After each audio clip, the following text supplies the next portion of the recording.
Vamos a empezar con derechos humanos. Vamos a tocar la primera pregunta que dice, ¿es una característica de los derechos humanos? Son porque los derechos no son susceptibles al paso del tiempo, es decir, no caducan como tal. ¿Qué dicen? ¿Qué alternativa sería la adecuada aquí?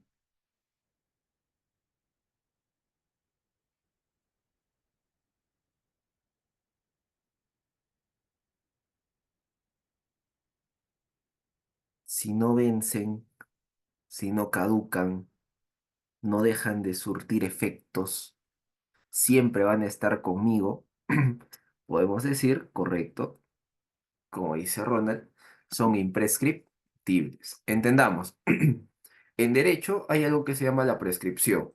Cuando algo prescribe es cuando algo caduca. Habíamos mencionado en clase que si tú compras un tarro de leche y te dice consumir antes de febrero del 2024 y te das cuenta que estamos junio del 2024, ya no sirve de nada esa leche, ya no surte efectos, ya no tiene las mismas vitaminas, los mismos minerales. Es más, te puede hacer daño.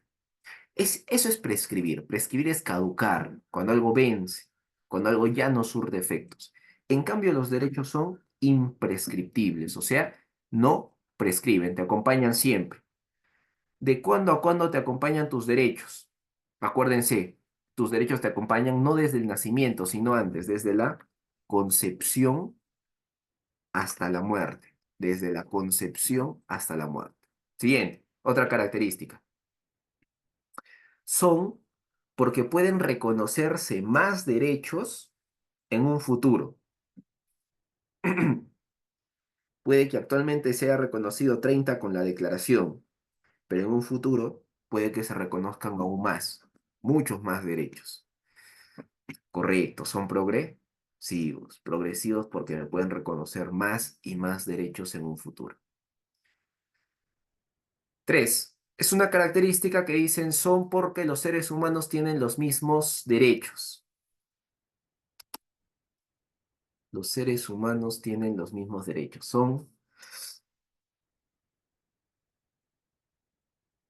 ¿Con cuál se encajaría ahí?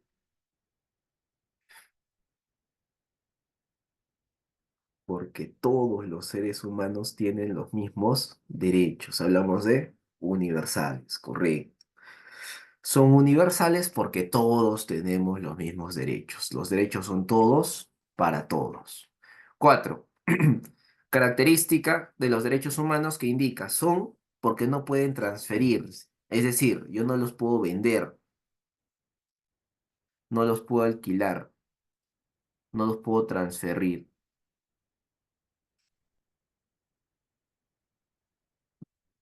ya que vienen a ser inherentes a mí,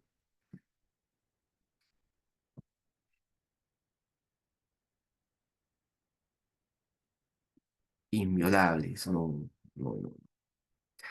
En sí, la característica que debería estar más adecuada, o sea, la que sería fija en esa pregunta, sería inalienables, ¿ya? Porque básicamente inalienables significa intransferibles, que no se pueden transferir, que no puedo vender mis derechos, regalarlos, alquilarlos. Pero si no está inalienables, ¿cuál es la esencia de los derechos? Que los derechos son propios, míos, inherentes a mí, vienen conmigo y por eso no los puedo desligar de mí, no los puedo sacar de mí. Es decir, son naturales, constituyen mi esencia. Si estuviese inalienables, marcamos inalienables. Pero si no lo está, me voy por la esencia, naturales. Como son inherentes a mí, no los puedo transferir, no los puedo vender. Hay este aforismo que dice, todos somos inocentes hasta que no se demuestre judicialmente nuestra culpabilidad. ¿Qué derecho indica ello? ¿Qué derecho nos pone en relieve que todos debemos ser tratados como inocentes? Regla de juicio, regla de prueba, antes que se demuestre lo contrario. ¿Qué dice?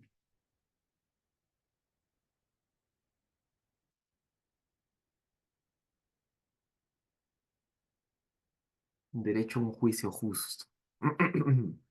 Bien, el derecho a un juicio justo es que el juez sea imparcial. O sea, que las partes tengan las mismas posibilidades de argumentar. Pero en este caso no se está centrando básicamente en un juicio, se centra en la inocencia de las personas. Es decir, todos tenemos que ser tratados de inocentes hasta que no se demuestre lo contrario. Básicamente eso. Nosotros le llamamos la presunción de inocencia. Se presume que todos somos inocentes hasta que no se acredite lo contrario. Si alguien viene y te dice, ¿sabes que eres un ratero? No puede hacerlo, porque todavía el juez no te ha sentenciado como culpable del delito de robo. Todavía te tienen que tratar con derechos como inocente. Si después de un proceso penal se llega a acreditar que realmente has cometido delito de robo, ya, lo que quieras, se desvirtúa la presunción de inocencia y te tachamos de ratero, de ladrón.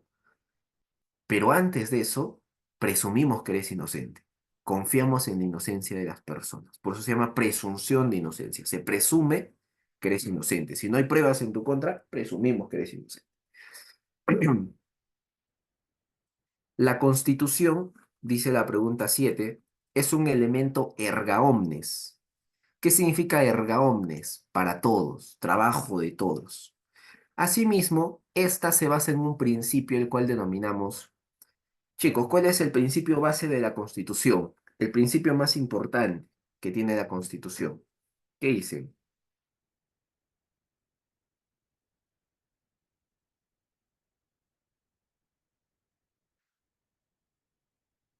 Hablamos de la poderosa. Hay términos que se pueden asemejar, pero tenemos que ser estrictos con la nómina. El principio que rige a la Constitución, acuérdense, siempre va a ser. Puede ser prevalencia de la Constitución, primacía de la Constitución, superioridad de la Constitución, enaltecimiento de la Constitución. Si se dan cuenta, son sinónimos, ¿cierto? Por todos te dicen que la Constitución está arriba, lo primordial, pero la palabra clave es primacía, es primero. Primacía viene de primero. Primero la Constitución y después las otras normas. Respuesta, primacía de la Constitución. Ese es el principio que rige a la Constitución. Por eso decimos, nadie, absolutamente nadie, está por encima de la Constitución. La ley, no. El único que se puede asemejar un poco pueden ser los tratados. Y eso, hay dudas todavía. Pero nadie está por encima de la Constitución. Si una ley quiere sobrepasar la Constitución, ¿qué garantía constitucional ponemos? La acción de inconstitucionalidad, porque no puede permitirse que alguien esté por encima de la Constitución. 8. Miren, los derechos fundamentales de la persona reconocidos por la Declaración Universal de Derechos Humanos y la Constitución Política del Perú, nuestra Constitución actual del 93, están basados en un enfoque.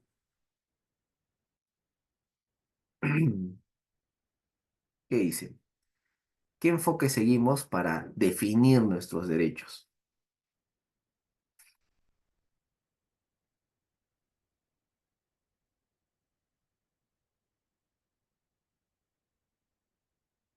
Correcto, Sara. Es un enfoque jus naturalista, un enfoque jus naturalista. Es decir, creemos que el derecho es natural al ser humano. Muy a contrario de un enfoque positivista. El positivismo te decía que el ser humano no viene con derechos, sino el Estado es quien otorga derechos al ser humano. No pensamos eso, sería muy arbitrario. Nosotros nos quedamos con la idea, la Declaración Universal de Derechos Humanos se queda con la idea de que el ser humano, por el hecho de ser un humano, ya viene con derechos. El único requisito que se exige para tener derechos es que seas humano. Básicamente, eso te dice el concepto naturalista. Mira, esta pregunta inferencial te dice, el índice de la delincuencia, su modalidad de sicariato, se ha incrementado tanto en nuestro país que por este motivo parte de la población pide que se implante la pena de muerte para combatir esta forma de criminalidad. Si el Estado peruano lo hiciese, ¿qué derechos se estaría vulnerando? Si el Estado peruano dice, ya, está bien, todo sicario que capturemos, muerte, inyección letal, se estarían vulnerando derechos de. Correcto. Primera generación, porque se estaría vulnerando la vida. Vida es primera generación, ya que estamos pidiendo que se mate a las personas. Se vulnera derecho a la vida, que es primera generación. Siguiente, miren. César es un nigeriano que se encuentra en el Perú. Como carece de dinero y pasaporte y ha contraído una gran deuda con un ciudadano chino, vive prácticamente en estado de esclavitud. ¿Contra qué reconocimiento de derechos consagrado universalmente atenta esta situación? ¿Qué dice?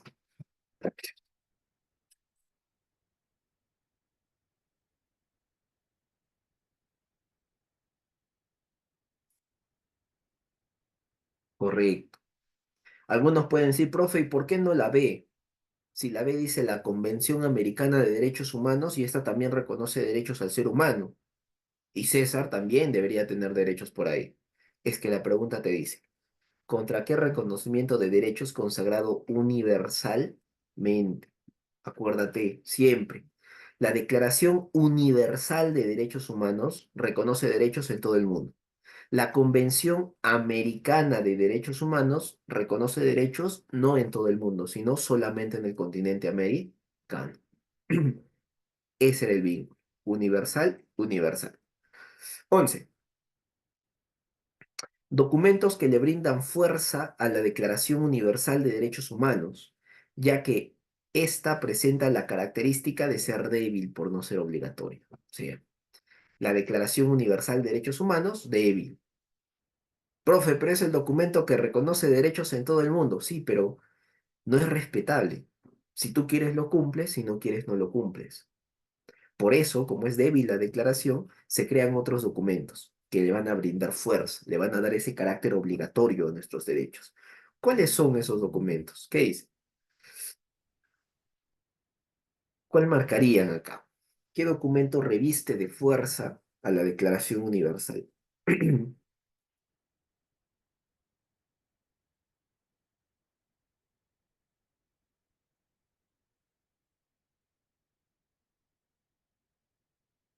Respuesta,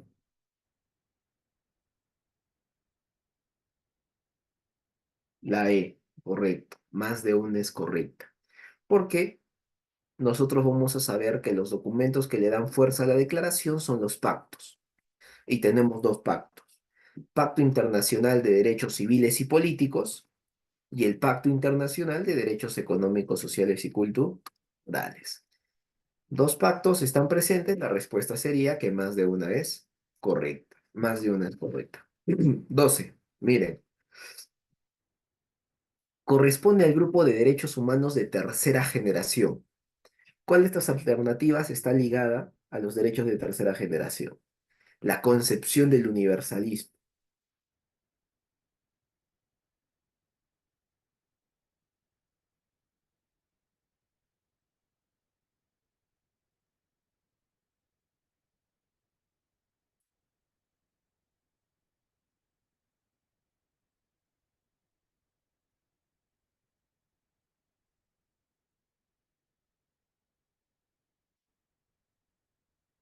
C, la C, correcto, los derechos de solidaridad de los pueblos.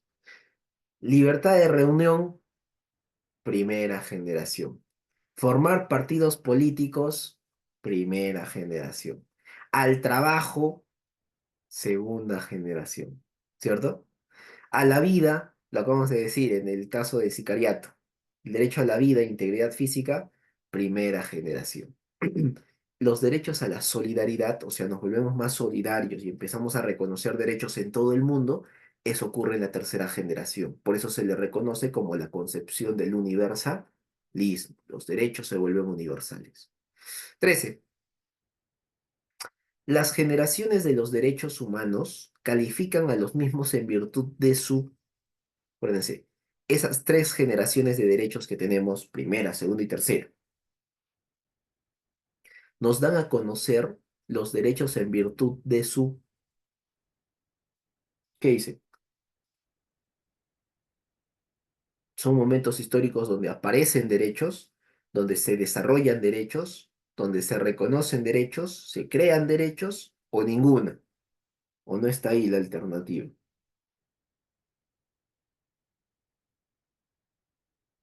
Respuesta, la C, reconocimiento de derechos. Profe, ¿por qué no es aparición? ¿No son momentos donde aparecen derechos? No, porque acuérdate, no nos crean derechos, no nos generan derechos, no nos aparecen derechos. El ser humano ya viene con derechos. Son momentos históricos donde el Estado reconoce derechos. Reconozco derechos de manera pasiva, listo, los reconozco. Reconozco derechos, segunda generación, de manera activa. Hago algo por ti, lo reconozco. Y en la tercera generación reconozco derechos modernos. Pero siempre son momentos históricos donde se reconocen derechos, porque el ser humano ya viene con derechos. Solamente hace falta que nos los reconozca.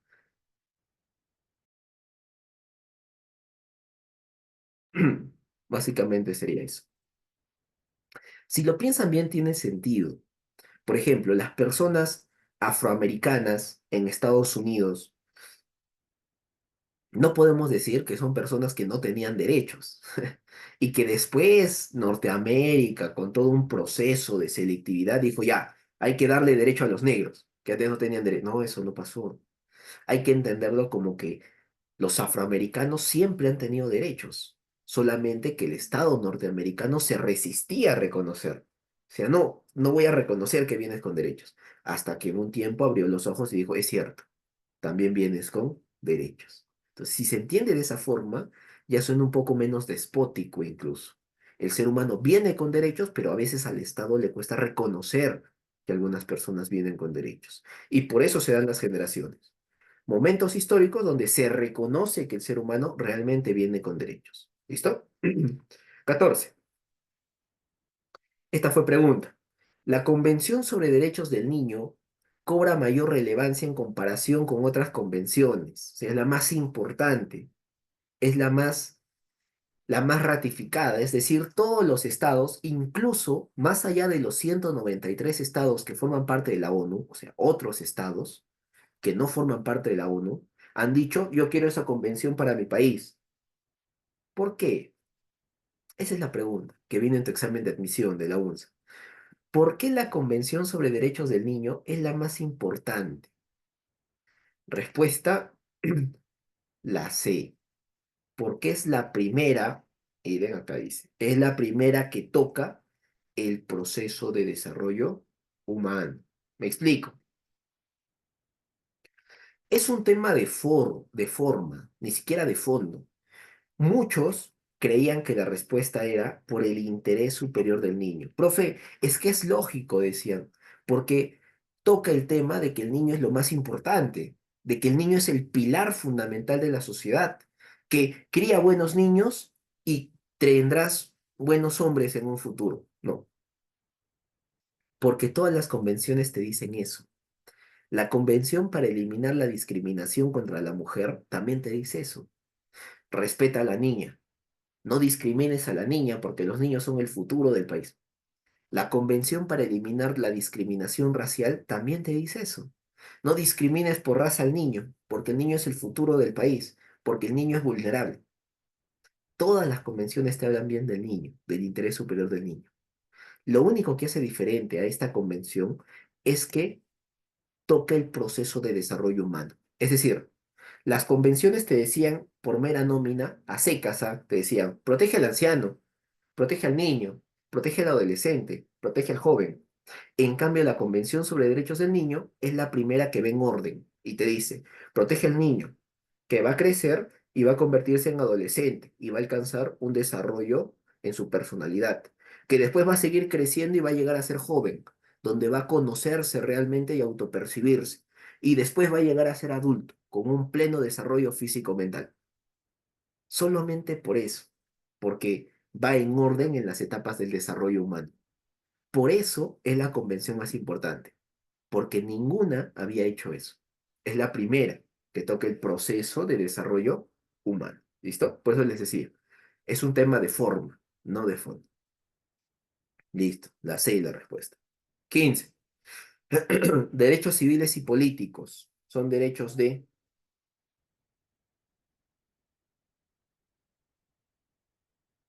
los derechos civiles. civilis y políticos son derechos de, correcto, primera generación. Segunda generación, económicos, sociales y culturales. Tercera generación, principio de solidaridad. 16. Vamos a pasarlo a la otra página. Ahí está, miren. La ONU es una organización internacional creada para el reconocimiento de derechos humanos y evitar conflictos bélicos que puedan atentar los mismos. Esta organización tiene como antecedente inmediato a quién.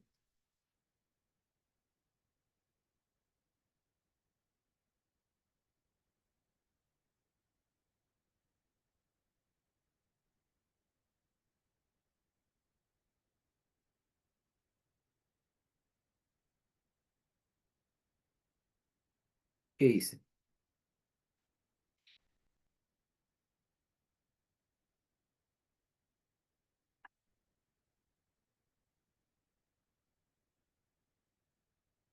¿Cuál viene a ser el antecedente inmediato de la ONU, en otras palabras?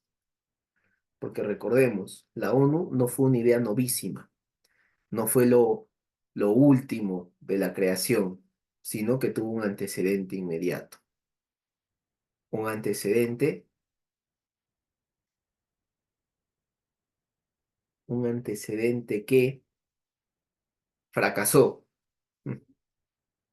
que lastimosamente fracasó. Y por eso a posteriori se crea la ONU.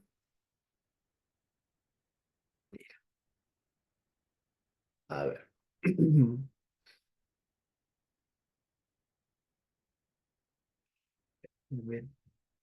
Respuesta, la E, la Sociedad de las Naciones. La Sociedad de las Naciones fue el antecedente inmediato de la ONU. Así se llamaba antes. En 1919 se crea la Sociedad de las Naciones.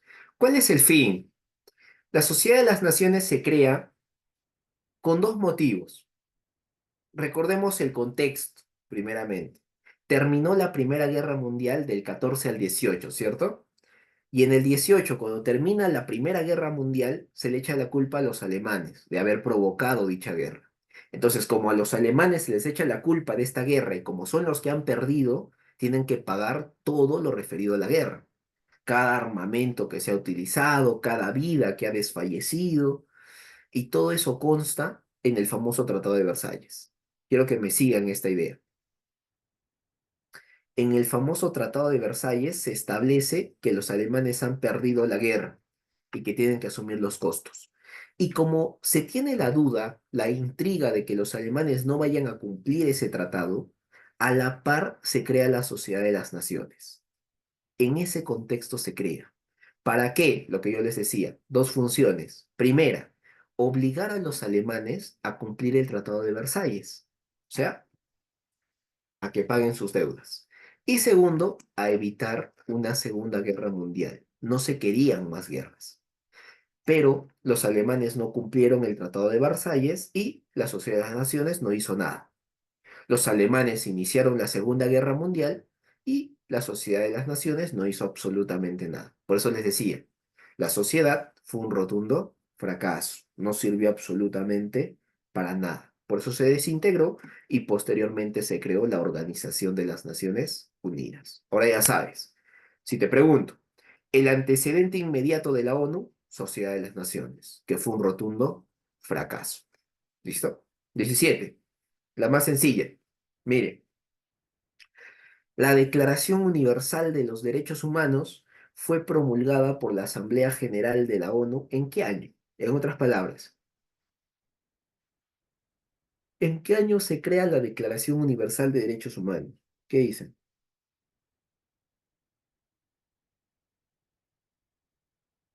¿Mm?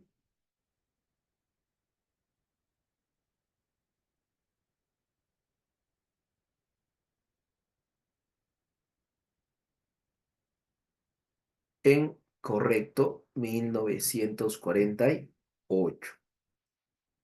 Si alguno se va para el CEPRE, más específico sería decir el 10 de diciembre de 1948. 10 de diciembre de 1948. Correcto. 18. A ver, léete ese caso. Dice, un padre de familia quechohablante es invitado por su hijo a asistir a su evento de graduación universitaria. Terminó la universidad, su evento. En la entrada de la universidad, luego de tanta insistencia del hijo, se permite el ingreso del padre quechohablante. Sin embargo, le prohíben dar palabras en la ceremonia. Le dicen, usted no puede hablar quechua acá, solamente se habla castellano. Está prohibido que usted utilice ese léxico del quechua. Esto constituiría una violación del derecho, que dicen.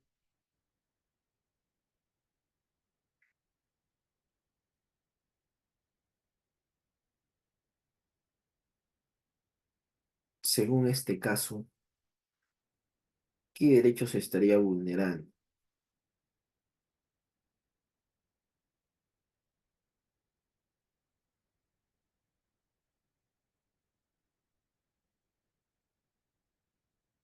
La E, correcto. El derecho a la no discriminación. Están discriminando al pobre hombre. Están vulnerando el derecho a la no discriminación. 19. Ya lo vimos. Lo dijimos hace un rato. Los derechos de segunda generación se relacionan con qué derechos.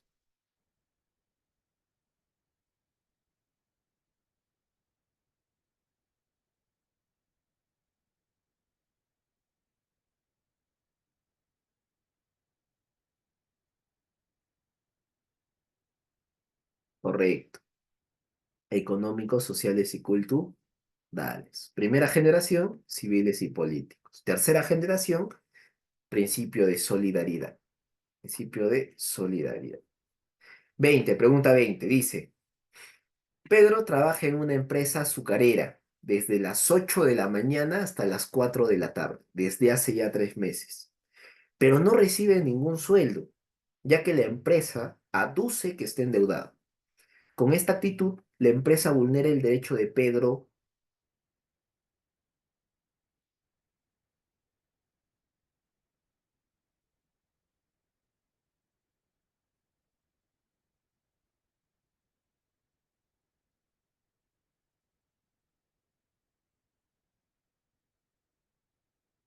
¿Qué dicen? Correcto. A la remuneración laboral equitativa, ¿cierto? Fue pregunta de la San Marcos. Si yo trabajo alrededor de 12 horas, me tienen que pagar esas 12 horas. Remuneración laboral equitativa. No es posible que trabaje 12 horas y no me paguen por ninguna.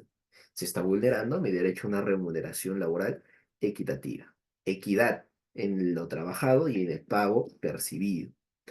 El derecho que se erige como la base de los demás derechos, también conocido como el valor humanizante, ¿cuál es? A ver si se acuerdan. ¿Cuál es la base de los derechos? El valor más importante que se tiene, que ya constantemente fue pregunta de admisión. No sé por qué, bastantes personas a veces piensan que es la vida. Y eso es una duda válida, ¿no? Porque muchos dicen, bueno, la vida, si no vivimos, ni siquiera tendríamos derechos. Válido. Pero acuérdate que el valor humanizante, o sea, te dice, el valor que nos hace humanos es la dignidad. Siempre va a ser la dignidad. Comprendimos que el ser humano venía con derechos porque es un ente digno. Y como es un ente digno, ya pedía el respeto a su vida, el respeto a su libertad, el respeto a su integridad, el respeto a su nombre. O sea, entendimos que el ser humano venía con dignidad, era un ente digno y comprendimos el por qué ya venía con derechos. La base de los derechos, acuérdense, la dignidad. El valor principal, la dignidad. El valor que nos hace humanos, la dignidad. Todo nace a raíz de la dignidad. ¿Listo? 22.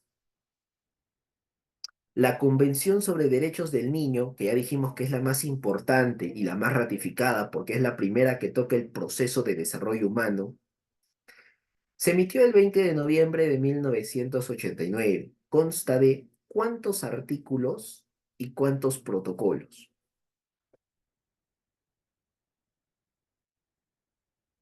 ¿Qué dice?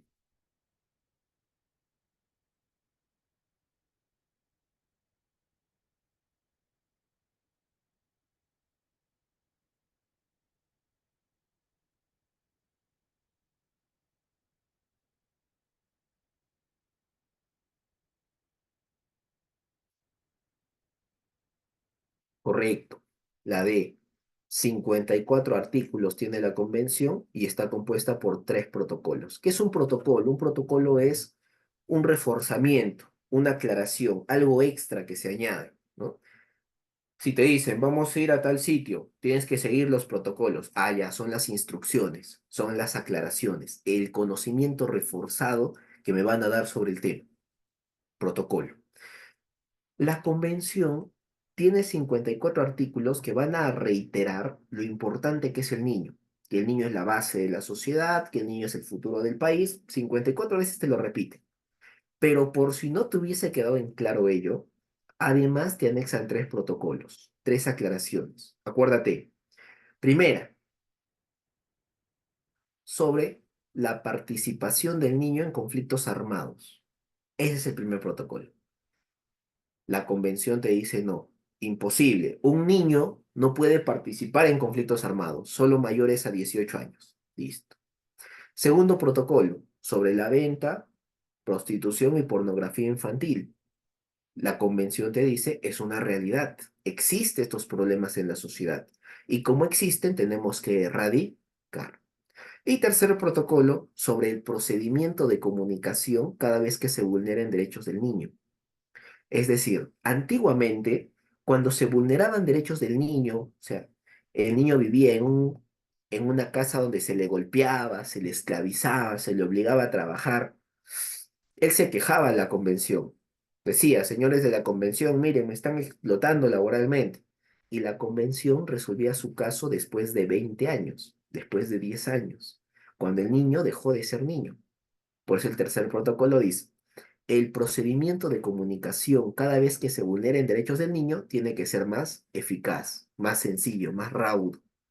Esos son los tres protocolos.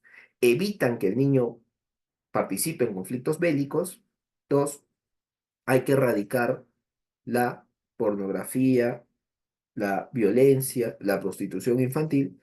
Y tercero, que el proceso de comunicación en vulneración de derechos del niño sea más eficaz, se resuelva más rápido. ¿Listo? Tres, la ONU, ¿dónde tiene su sede? ¿Dónde se encuentra la ONU? Sabemos que está en Estados Unidos, pero ¿en qué parte de Estados Unidos podemos decir que se encuentra la ONU?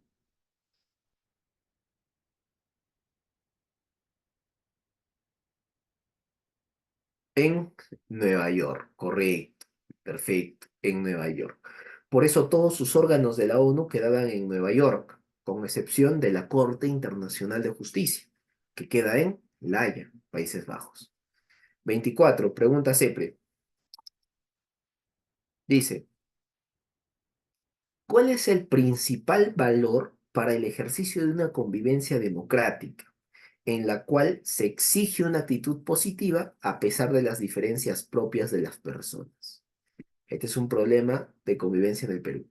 Es el tema de problemas de convivencia en el Perú. ¿Qué dice? ¿Cuál es el valor primordial?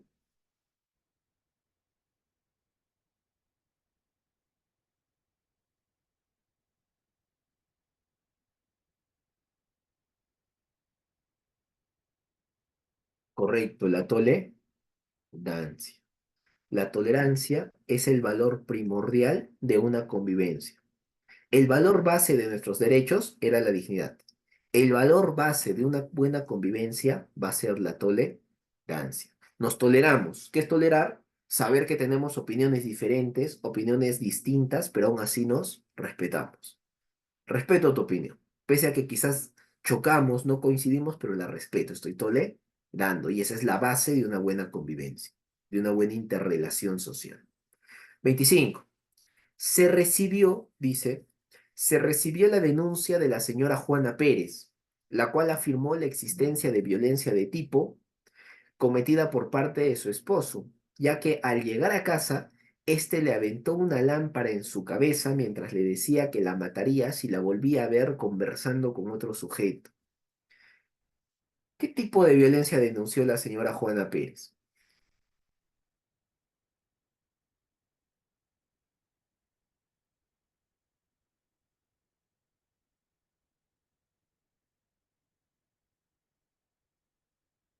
Respuesta, la C. Correcto, física y psicológica, porque la agrede lanzándole esa lámpara en la cabeza y además la está amenazando de muerte. Una amenaza constituye una agresión a la psiquis, una agresión psicológica a la persona.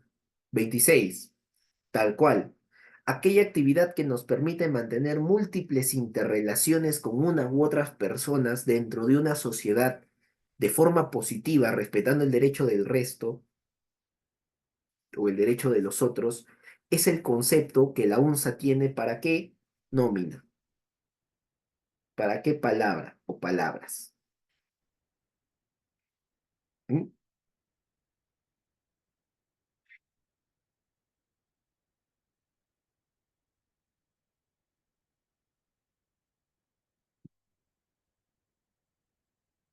Y dicen, ¿por cuál se irían ustedes? Aquella actividad que nos permite mantener múltiples interrelaciones con unas u otras personas dentro de una sociedad de manera positiva, respetando el derecho de los otros. Es el concepto de convivencia. Hemos dicho en clase que la convivencia se puede reducir en dos palabras. ¿Qué es la convivencia? La interrelación que ocurre dentro de una sociedad. Interrelación, sociedad. Si te hablan siempre de la interrelación dentro de una sociedad, convivencia. Estamos interrelacionándonos. Estamos conversando, estamos dialogando. Esa es convivencia, la interrelación en una sociedad. 27. Mire,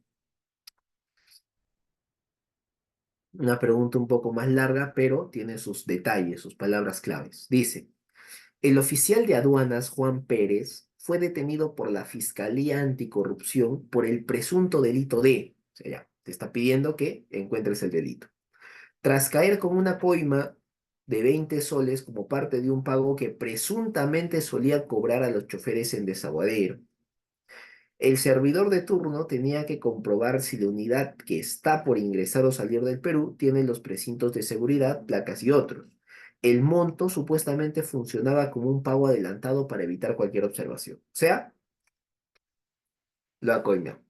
De hecho, te doy 20 soles, no me revisas nada. Es más, ni siquiera le han ofrecido. Dice, él solía cobrar. Esa es la palabra clave. El policía es quien cobraba. El policía es quien pedía la coima. Coima es cohecho. Si el cohecho, la coima, lo pide el funcionario público, acuérdate, funcionario público con PD, pasivo. Cohecho, pasivo. Excelente, correcto.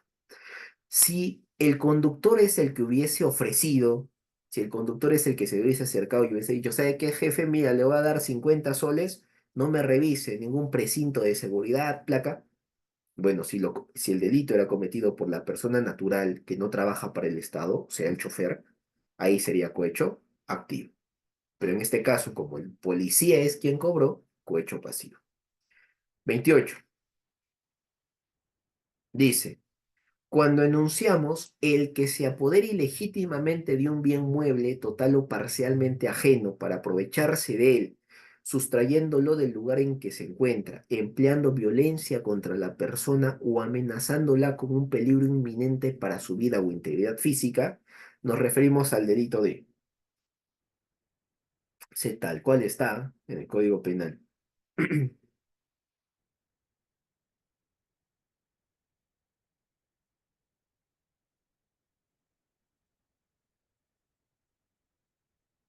Hablamos claramente de un delito de robo, porque en el robo te dice se emplea violencia o amenaza. Violencia o amenaza. Si no fuese con violencia ni amenaza, hurto. Pero como si lo es, robo. 29. Juan es un funcionario público cuya función es la contratación de personal. Siendo así, en una ocasión, haciendo uso de su poder de contratación, contrató a su hermano en un cargo para el cual éste demostraba no estar capacitado. ¿Qué delito se puede observar a continuación?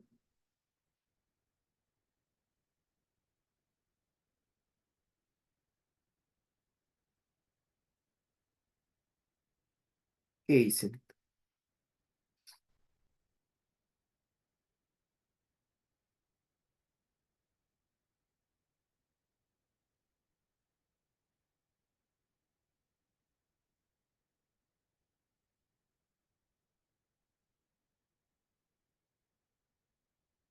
delito de,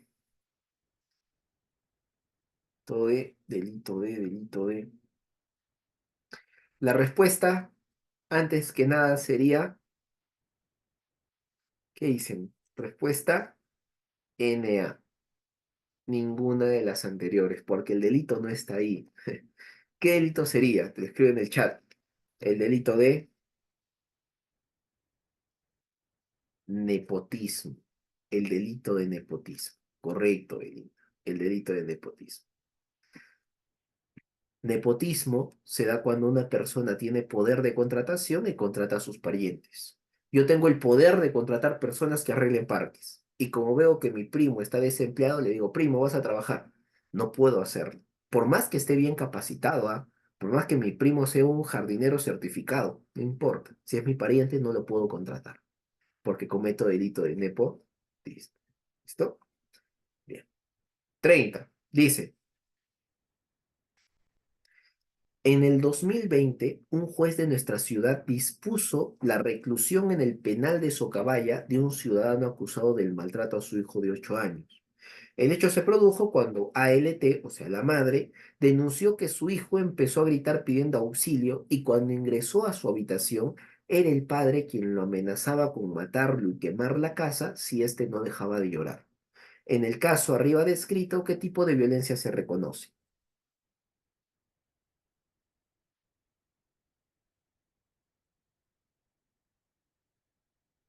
¿Qué dicen? Violencia. Estos casos de violencia son pasibles de un buen reconocimiento, ¿no? Acá te das cuenta de que no lo está golpeando al niño, no lo está golpeando al niño, pero lo está amenazando. Lo amenaza, le dice, si es que no dejas de llorar, te voy a matar y voy a quemar la casa. Imagínate qué traumas se está generando para el niño en esta situación. Y para la madre, escuchar la madre cómo están amenazando de muerte a su hijo de 8 años. Entonces, es violencia psicológica, violencia psicológica. Obviamente, violencia psicológica. Pregunta 31. Dice, Roel Grexio vive en la provincia de Chumbivilcas, departamento de Cusco, teniendo a su disposición una gran cantidad de animales ganaderos. Es el caso que un día se despierta a las 4 de la mañana para sacar a pastear a sus animales y se da cuenta que le faltan 3 toros, 2 vacas, por lo cual se dirige a la comisaría del lugar para sentar su denuncia por qué delito. Le han sustraído 3 toros, 2 vacas, cuando él estaba felizmente descansando en su granja.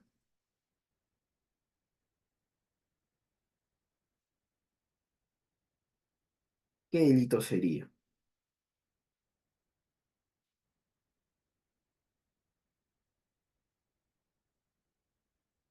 ¿Mm? Si ustedes se van pa'l CEPREUNZA, la respuesta es hurto. ¿Listo? La respuesta es hurto, porque se cometió sin violencia ni amenaza. Esperaron que el tipo se duerma para ingresar y sustraerle sus animales. Pero si se van para el ordinario, que ya es un poco más amplio que lo que te viene en el banco, la respuesta sería abigeato. Profe, ¿qué es abigeato? Abigeato es una variación del hurto. Es el hurto de ganado. O sea, es un delito de campo. Muchas veces en el campo, en las zonas granjeras, como son hectáreas de terreno, la gente no sabe o no puede delimitar con un muro de 2 metros para que no entren a su vivienda. Y ocurre que entre vecinos se suelen llevar los animales ganaderos. Un vecino entra y se lleva un pato, se lleva un cuy. Por eso se ha creado un delito que solamente verse sobre el hurto de ganado. Ese es el delito de abigeato, el hurto de ganado, cuando te hurtan animales ganaderos. Más específico sería abigeato, pero si van para el ordinario, si van para el CEPRE, marcan hurto, porque es lo único que toque el banco. Hurto. ¿Listo? 32. Pedro Ibáñez salió de su casa para comprar un arreglo floral a su novia. Sin embargo, en el camino fue embestido por un sujeto encapuchado que desfundó frente a él un arma, que si bien no disparó, sí pudo despojarle de todas sus pertenencias. ¿Qué delito se está presenciando acá, chicos?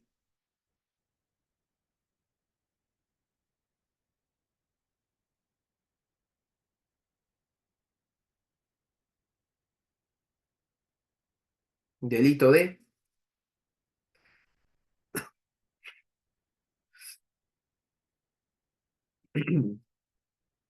robo, correcto, delito de robo. Profe, pero no le disparó. Ya, pero sacar un arma y decirte dame lo que tienes ya es una amenaza. Si tú entregas tus cosas porque te están amenazando con un arma, básicamente ya es una amenaza contra tu integridad. Viejo estadístico. ¿Mm?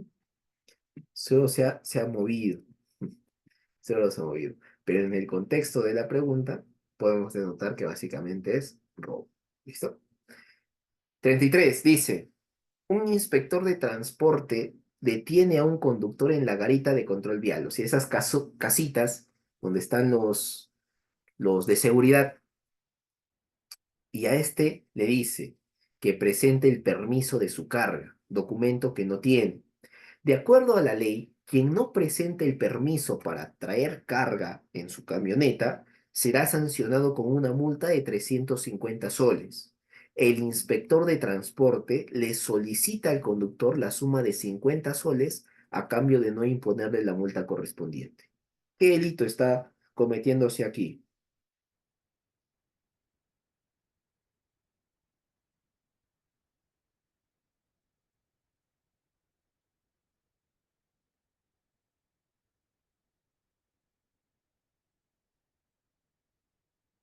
¿Qué dice?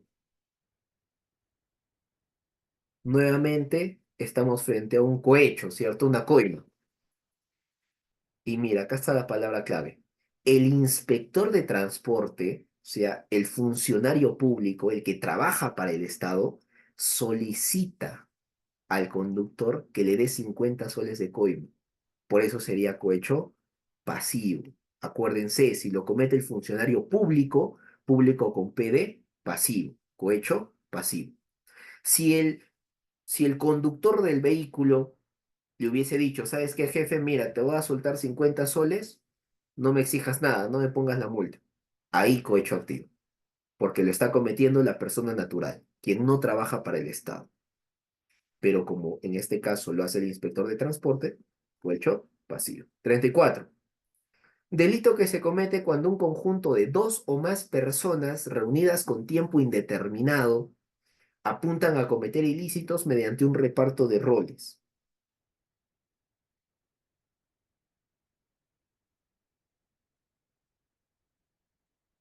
¿Qué dicen?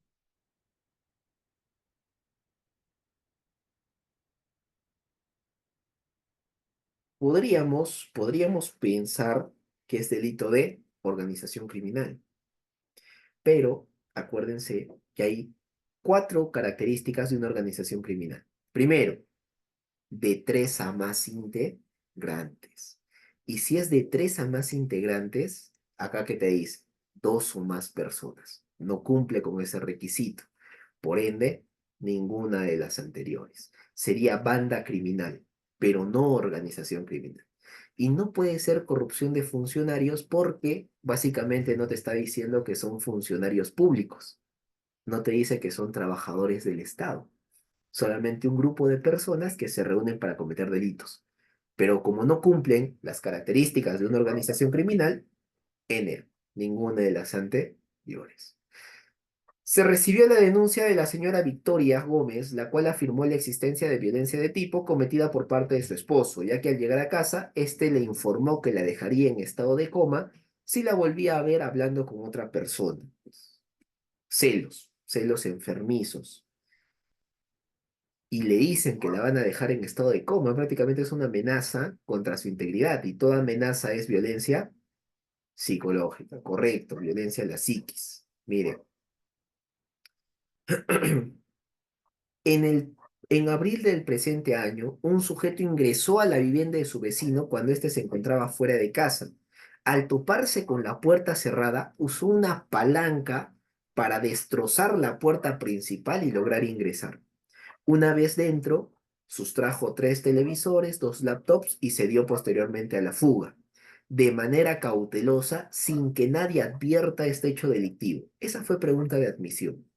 ¿Qué modalidad de delito se presenta en este caso? A ver, chicos.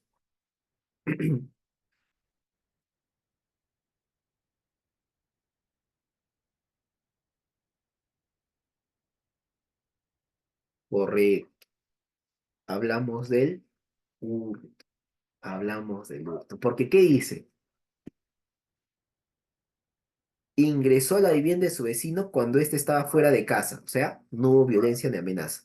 Profe, pero palanqueó la puerta. No interesa. Porque la violencia solo importa cuando se comete contra la persona. Sustrajo 3 televisores, 2 laptops y se dio la fuga de forma cautelosa sin que nadie advierta este hecho. Te confirma que es hurto. Profe, ¿por qué no apropiación ilícita? Es más, ¿qué es apropiación ilícita? Apropiación ilícita es cuando te dan bienes en confianza, Ronald. Digamos, yo te doy, Ronald, te voy a prestar mi carro porque me voy a viajar a Cusco. Te lo doy en confianza. Tú no me sustraes nada, yo te lo doy en confianza. Regreso después de 4 meses de Cusco y te digo, Ronald, mi carro, y tú me dices, ¿qué carro? Ese ya es mío, no te lo voy a devolver. Eso es apropiación ilícita. No hay sustracción de por medio, porque yo te lo di en confianza para que me lo devuelvas, pero tú te niegas a devolver, te lo apropiaste ilícitamente. Acuérdense, en la apropiación ilícita no hay sustracción, como acá, que dice que sí se sustrajo 3 laptops, ¿ya? 37, para ir terminando. Faltan 3 preguntas. 37. El procedimiento tomado entre las partes de un conflicto con intervención de un tercero que no propone fórmulas de solución, pero sí ayuda a encontrarlas mejorando la comunicación. O sea, ¿cuál es el mecanismo de solución de conflictos en el cual la persona mejora la comunicación? El tercero mejora la comunicación. Hablamos de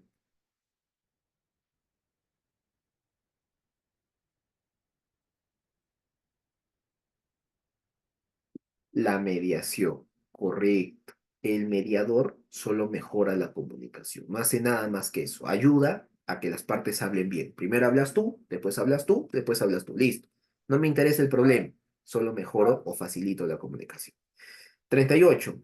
¿Cuáles son las técnicas para resolver conflictos? Esa fue también pregunta de admisión. De todas estas, sabemos nosotros que hay 4 mecanismos para resolver conflictos. Acá hay 3 de ellos. ¿Cuál sería? ¿Cuál sería ese mecanismo o ese grupo, ese cúmulo de mecanismos para resolver conflictos? Correcto. La gobernabilidad ni siquiera es un mecanismo. Los objetivos comunes, peor. Son objetivos metas que tenemos afines para llegar. La mancomunidad, menos término jurídico. El diálogo no es ningún mecanismo de resolución de conflictos. Forma parte de la negociación, pero no lo es como tal. Respuesta: la mediación, donde traemos un tercero que facilite la comunicación, que nos ayude a hablar, el árbitro que actúa como juez y nos dice, yo te voy a dar la solución. Sométete ante mí, tráeme las pruebas y yo designo quién gana en esta disputa. Árbitro. Y la negociación en la cual no requieren de un tercero. Tú y yo lo resolvemos, influenciándonos mutuamente, conversando, dialogando. Vamos a solucionar ese conflicto, ese problema. Esos son los 3. ¿Y cuál falta acá? La conciliación. El conciliador que propone soluciones. Profe, ¿el conciliador es igual que un árbitro? No, porque el árbitro da la solución porque te sometes ante él. Actúa como un juez. El conciliador solo propone soluciones. Si quieres, le haces caso. Si no quieres, no le haces caso. 39. Para terminar, sobre la porofobia. También fue pregunta simple. Seguro la han visto por ahí en un examen.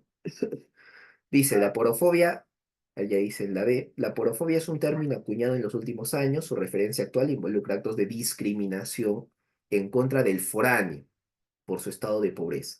En este sentido, la porofobia se aproxima a una forma de, la respuesta sería, como dice Sara, la B, xenofobia, porque te dice que es un acto de discriminación en contra del foráneo, en contra del extranjero, del que no es de aquí, no es oriundo del lugar. Profe, ¿por qué no racismo? Porque te habla de razas. Y en este caso, el estado de pobreza sería en todo caso clases sociales. Sería clasismo. si lo quisieras ver por ahí. Pero como no está clasismo y racismo es demasiado alejado, nos vamos por xenofobia, que es la aberración al foráneo, al extranjero. Listo. Bien, chicos, entonces hasta acá nos quedamos con la práctica de cívica. Cuídense, ya nos estaremos viendo en una futura oportunidad. Hasta la próxima semana. Cuídense.